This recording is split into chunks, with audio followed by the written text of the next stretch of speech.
জয় গুরু বন্দে পুরুষোত্তমম পরম দয়ালু শ্রীচরণে আমার শতকোটি প্রণাম। জগৎজননী শ্রী বড়মার শ্রীচরণে আমার শতকোটি প্রণাম। পরম পূজ্যপাদ শ্রী বরদা শ্রীচরণে আমার শতকোটি প্রণাম। পরম পূজ্যপাদ শ্রী আচার্য দেবের শ্রীচরণে আমার শতকোটি প্রণাম। সবাইকে আমার আন্তরিক রানন্দিত জয়গুরু। ঠাকুরের শ্রীচরণে আপনাদের সবার মঙ্গল প্রার্থনা করি। সবাই ভালো থাকুন, সবাই সুস্থ থাকুন। খুব ভালো লাগছে আপনারা আমার পাশে ভাবে রয়েছেন। এই যে যাজনমূলক ইষ্ট প্রসঙ্গগুলো করার চেষ্টা করছি আমি, তাতে আপনারা আমার পাশে থেকে আমাকে উদ্বুদ্ধ করছেন। আমাকে আপনারা যেভাবে কমেন্টের মাধ্যমে যাজন করছেন, আমি আরও অনুপ্রাণিত হচ্ছি ঠাকুরকে নিয়ে চলার জন্য। এত সুন্দর সুন্দর কমেন্ট আপনারা করে থাকেন, আমি খুব আপ্লুত। আপনাদের সবার মঙ্গল প্রার্থনা করি। একটা ছোট একটা গল্প, কেমন গল্প যে জীবনে আমরা কি চাই, আমাদের যা আছে তাতে কিন্তু আমরা সন্তুষ্ট কেউ থাকি না, কেউ সন্তুষ্ট হয়ে উঠতে পারি না। নিজের কিছু দিয়ে আমরা অন্যের দিকেই তাকাই, অন্যের এটা আছে আমার নেই, তাতে আমাদের দুঃখটা চলে আসে, তাই না? দুঃখকে আমরা নিজেই কিন্তু বহন করে নিয়ে আসি আমাদের জীবনে, কিন্তু আমরা আবার থাকতে চাই কিন্তু হ্যাপি। সবাই আমরা ভালো থাকতে চাই, কিন্তু ভালো থাকার তুকটাকে হয়তো কেউ বা জানি না, আর অনেকে জেনেও সে প্রবৃত্তির বশবর্তী হয়ে সেটাকে আবার ধরে রাখতেও পারি না। তো একজন যার গাড়ি আছে, সে গাড়ি নিয়ে যখন যায় সে তখন ভাবে আরও যদি দামি গাড়ি আমার কাছে থাকতো, হয়তো পাশ দিয়ে কোনো দামি গাড়ি গেল, সেটা দেখে তার মনটা চাইল। আবার যার বাইক আছে, সে বাইক নিয়ে যাচ্ছে আর ভাবছে ইস আমার যদি একটা 4 চাকা গাড়ি থাকতো কতই না ভালো হতো। আবার যে সাইকেল চালায় সে ভাবছে আমার যদি একটা বাইক থাকতো, কি সুন্দর বাইক নিয়ে শো করে চলে যেতাম। আবার যে পায়ে হেঁটে চলে সে আবার সেই সাইকেলটাকে দেখে তার মনে হয় একটা সাইকেল থাকলে কত ভালো হতো, এদিক সেদিক যাওয়ায় কত সুবিধা হতো। তাহলে দেখুন, আমার যেটা আছে অনেকের ভেতরে সেটা আবার নেই, সেটা পাওয়ার জন্য সে আশায় রয়েছে। তাহলে কেন আমরা ভাবতে পারি না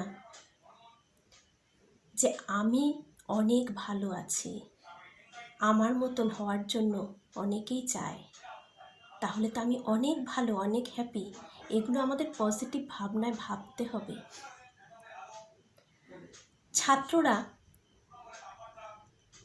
মেনলি কি ভেবে থাকে, জীবনে সফল হতে চায়, বড় চাকরি করতে চায়, বড় জায়গায় পৌঁছাতে চায়, প্রচুর টাকা ইনকাম করতে চায়, কিন্তু পরীক্ষা দিতে যাবে ভাবছে পাশ করব তো, ভালো পরীক্ষা দিতে পারবো তো। তাদের একটা ভয়ের কাজ করে, একটা নেগেটিভ প্রভাব তাদের মধ্যে চলে আসে, সে কারণে তারা কিন্তু এগোতে পারে না।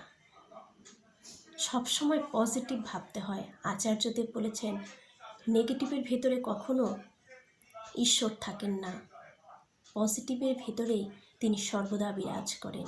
আমাদের সবসময় পজিটিভ ভাবনা ভাবতে হয়।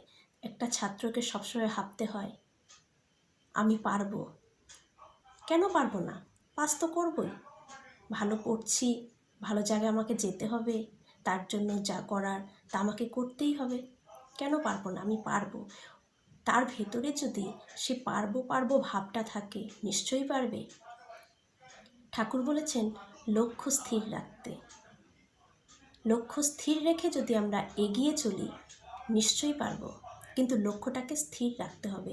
আর সেই লক্ষ্যে পৌঁছানোর জন্য যা যা ধাপ রয়েছে সেই ধাপগুলোকে অনুসরণ করতে হবে।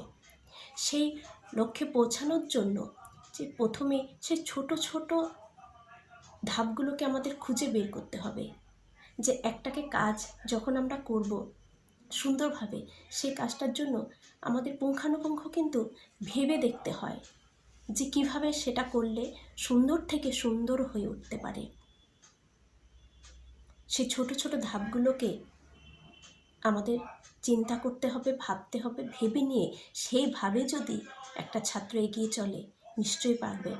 পড়াশোনাকে ভালোবাসতে হবে, লক্ষ্য স্থির রাখতে হবে, ধ্যানে বুঝতে হবে। আচার্যদেব সর্বদা একটা কথা বলেন, কেউ কিন্তু এক লাফ দিয়ে গিয়ে 2 তলা 3 তলায় উঠতে পারে না, তার একটা একটা ধাপ দিয়েই সে উঠবে। কখনো কি কেউ পারে? আমরা পারবো না।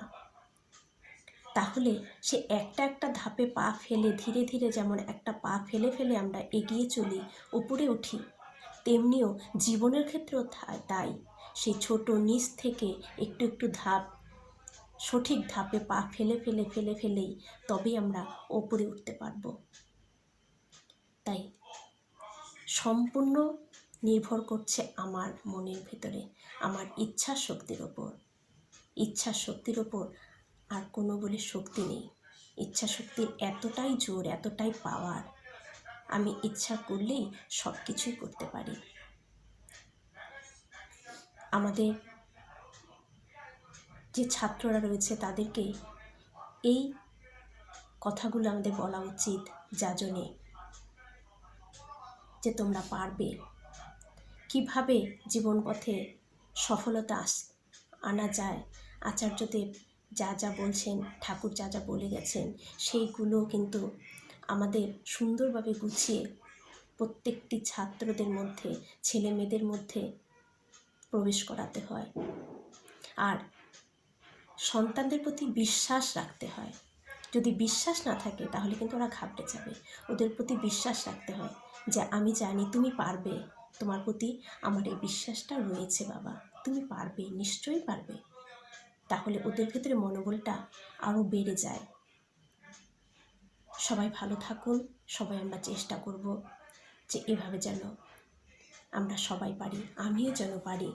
সবার মঙ্গল প্রার্থনা করি দয়ালের শ্রীচরণে। সবাই ভালো থাকুন। জয় গুরু।